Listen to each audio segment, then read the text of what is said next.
Film के start में हमें सैम नाम की एक लड़की दिखाई जाती है जो कि उस टाइम अपने घर में अपनी छोटी बहन के साथ होती है। और जब सैम काम में बिजी होती है तो उसकी छोटी बहन उसके पास आती है और कहती है कि मैं सो नहीं पा रही हूँ, मुझे नींद नहीं आ रही क्योंकि मेरे बेड के नीचे से अजीब तरह की आवाजें आ रही हैं। तभी ये सुनकर सैम उसके रूम में जाकर उसके बेड के नीचे से चेक करती है, लेकिन वहाँ पर कुछ भी नहीं होता। सैम उसे कहती है कि देखो कुछ नहीं है तुम्हारे बेड के नीचे, तो इसीलिए तुम आराम से सो जाओ। उसे सुलाने के बाद वो खुद भी सोने के लिए चली जाती है। रात को सैम जब सो रही होती है तो उनके डोर पर कोई नॉक करता है, जिससे सैम की आंख खुल जाती है। वो जब दरवाजा खोलती है तो वहाँ पर एक लेडी होती है जो उससे हेल्प मांग रही थी। वो लेडी कहती है कि मेरी गाड़ी खराब हो गई है और मेरा फोन भी डेड हो गया है, तो क्या मैं आपके फोन से एक कॉल कर सकती हूँ। तब सैम फौरन उसे वहाँ से जाने के लिए कहती है क्योंकि उसे वहाँ पर कुछ ठीक नहीं लग रहा था, गड़बड़ लग रही थी। तभी सैम की छोटी सिस्टर भी बाहर आ जाती है जो बताती है कि अभी अभी मैंने किसी की आवाज सुनी है। तभी सैम देखती है कि एक आदमी उनके घर पर बैठा हुआ है। तभी ये देखकर वो डर जाती है और वो अपनी बहन को लेकर एक रूम में छुप जाती है। असल में वो लेडी और ये आदमी कपल थे और दोनों किलर कपल थे, यानी लोगों को किडनैप करके या फिर कैप्चर करके उन्हें मार देते थे। और यहाँ पर भी वो उन दोनों सिस्टर्स को किडनैप करने ही आए थे। इनमें जो लेडी होती है उसका नाम डेनिस था। डेनिस का हस्बैंड उनके रूम में घुसकर उन्हें ढूंढने लगता है। वो दोनों बहनें तो बेड के नीचे छुपी हुई थी, लेकिन तभी डेनिस का हस्बैंड उन्हें देख लेता है और उन्हें किडनैप करके अपने साथ ले जाता है। जब सैम को होश आती है तो वो खुद को एक गाड़ी की डिग्गी में पाती है क्योंकि वो किलर कपल उन्हें किडनैप करके कहीं पर ले जा रहे थे। सैम को वहाँ पर एक रॉड मिलता है जिसकी मदद से वो खुद को आजाद करती है। फिर वो उस रॉड को उस गाड़ी के टायर पर मारती है, जिससे टायर फट जाता है और गाड़ी रुक जाती है। जब डेनिस का हस्बैंड डिग्गी खोलता है तो सैम रॉड से उस पर अटैक करके वहाँ से भाग जाती है। फिर वो आदमी डेनिस को उसका पीछा करने के लिए कहता है, तो इसीलिए डेनिस उसका पीछा करने लगती है। सैम जो कि एक ट्री के पीछे जाकर छुप जाती है और जब डेनिस वहाँ पर आती है तो सैम उसके सर पर भी रॉड मार देती है, जिससे उसका सर फट जाता है। बदले में डेनिस भी उसे नाइफ से स्टैब करती है और वो चाकू उसके पेट पर लगता है। इसके बाद सैम वहाँ से भाग जाती है। उसकी इंजरी से काफी खून बह रहा था और तभी वो डेनिस के हस्बैंड को देखती है जो कि उसकी बिल्कुल सामने खड़ा हुआ था। उसे देखकर वो काफी डर जाती है और वहाँ से भागने लगती है। डेनिस का हस्बैंड अब उसके पीछे पड़ जाता है, लेकिन वो उसे नहीं पकड़ पाता। तब भागते भागते सैम अचानक से एक डिच में जाकर गिर जाती है, जिससे वो और ज्यादा इंजर्ड हो जाती है। फिर वो किसी तरह करके उस डिच से बाहर आकर आगे बढ़ जाती है, लेकिन तभी वो देखती है कि वो घूम के दोबारा वहीं पर आ गई है जहाँ उसने डेनिस को मारा था। उसे कुछ भी समझ नहीं आती, लेकिन वो फिर भी आगे बढ़ जाती है। चलते चलते वो एक रोड तक पहुँच जाती है जहाँ पर एक बोर्ड भी लगा हुआ था, जिससे उसे पता चलता है कि करीब से ही उसे कोई हेल्प मिल सकती है। इसके बाद सैम आगे बढ़ जाती है और उसे एक घर दिखाई देता है। वो दरवाजे पर नॉक करती है, लेकिन अंदर से कोई भी रिस्पांस नहीं देता। तब ये देखकर सैम घर के अंदर चली जाती है और मेडिसिन ढूंढने लगती है, लेकिन तभी उस घर का एक दरवाजा अपने आप से ही बंद हो जाता है। लेकिन सैम उसे इग्नोर कर देती है, ये कहते हुए कि शायद वो हवा से बंद हुआ होगा। तभी अचानक से उस घर में रहने वाले लोग बाहर आ जाते हैं और जब सैम देखती है कि वो फैमिली कौन है तो उसे पता चलता है कि वो कोई और नहीं बल्कि डेनिस और उसका हस्बैंड है। मीन्स वो जिनसे भाग रही थी अब वो उन्हीं के घर में थी। तब ये देखकर सैम डर जाती है और जल्दी से जाकर वॉशरूम में छुप जाती है। फिर वो दोनों हस्बैंड वाइफ आपस में कोई बातें करने लगते हैं। उनकी बातों के बीच डेनिस के हस्बैंड को गुस्सा आ जाता है, इसीलिए वो डेनिस को धमकी देकर वहाँ से चला जाता है। और जब डेनिस का हस्बैंड एक जगह पर खड़ा होता है तो सैम उसकी नजरों से बचते हुए स्टोर रूम में जाकर छुप जाती है, जहाँ दीवार पर एक होल होता है और उसकी मदद से सैम सब कुछ देख पा रही थी। लेकिन तभी वहाँ पर एक आदमी आ जाता है जो उन लोगों का दोस्त था। सैम उस स्टोर रूम में पड़े हुए सामान को चेक कर रही थी, जहाँ पर उसे बहुत सारी लड़कियों का सामान और आईडीज मिलती हैं। ये देखकर सैम को पता चल जाता है कि इस कपल ने अब से पहले और भी लड़कियों को कैप्चर करके मार दिया है। वहाँ पर सैम को एक सुई भी मिलती है, जिससे वो अपनी इंजरी को सीती है।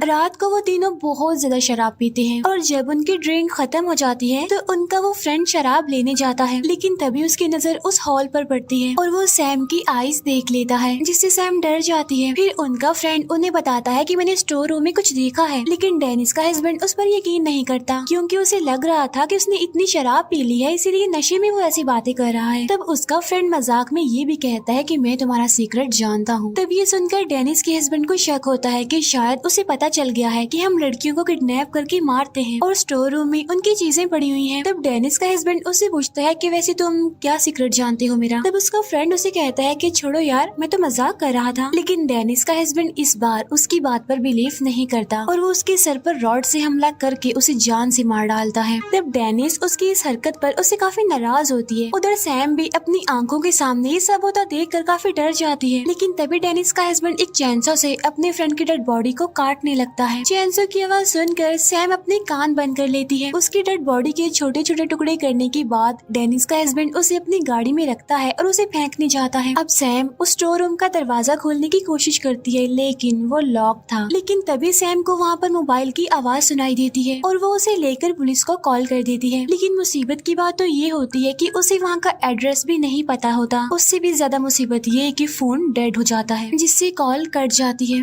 अब क्योंकि डेनिस का हस्बैंड तो डेड बॉडी को फेंकने गया होता है तो पीछे से डेनिस घर पर अकेली थी और तभी सैम अपनी छोटी बहन को देखती है जो कि डेनिस से बचकर भाग रही होती है। सैम की सिस्टर उसे देख लेती है और चिल्लाते हुए उसे दरवाजा खोलने के लिए कहती है। लेकिन जैसा कि मैं आपको बता चुकी हूँ कि डोर लॉक था। अब डेनिस उसकी बहन को पकड़ लेती है और एक नाइफ से उसे मार डालती है। सैम अपनी आंखों के सामने छोटी बहन को मरता हुआ दिखती है लेकिन वो कुछ कर भी नहीं सकती थी उसे बचाने के लिए क्योंकि डोर तो लॉक था। अब सैम पूरी तरह से हिम्मत हार चुकी थी और वहीं पर बेहोश हो जाती है और तभी अचानक से एक डिमोनिक पावर उस घर में आ जाती है जो डेनिस को डराने की कोशिश करती है। डेनिस को वहाँ पर कुछ अजीब लगता है इसीलिए वो वहाँ से बाहर जाने की कोशिश करती है लेकिन तभी वो डिमोनिक पावर उसे पोजेस कर लेती है। जब डेनिस का हस्बैंड घर आता है तो वो देखता है कि उसकी वाइफ एक जगह पर खड़ी हुई है। तब ये देखकर वो डेनिस से पूछता है कि क्या कर रही हो तुम, ठीक हो ना तुम। और जब डेनिस टर्न करती है तो वो देखता है कि उसकी आंखें पूरी तरह रेड हैं जैसे खून उतर आया हो और साथ साथ वो क्रीपी सी स्माइल भी पास कर रही है। लेकिन तभी वो एक नाइफ से अपना गला काट लेती है और मर जाती है। तभी ये देखकर डेनिस के हस्बैंड के होश उड़ जाते हैं और तभी डेनिस के हस्बैंड को स्टोर रूम से कोई डिमोनिक आवाज सुनाई देती है तो इसीलिए वो चेक करने के लिए वहाँ पर जाता है और जैसे ही वो दरवाजा खोलने वाला होता है तो वो डिमोनिक पावर चिल्लाने लगती है जिसकी वजह से वो डर जाता है। इसके बाद वो एक एक्स से दरवाजा तोड़ने की सोचता है लेकिन जब वो ऐसा करने जाता है तो वो डिमोनिक पावर उसे उठाकर नीचे फेंक देती है जिससे उसे चोट लग जाती है। और जब वो उठता है तो उसके सामने बहुत सारी सॉल्स होती है और ये उन्हीं लड़कियों की सॉल्स थी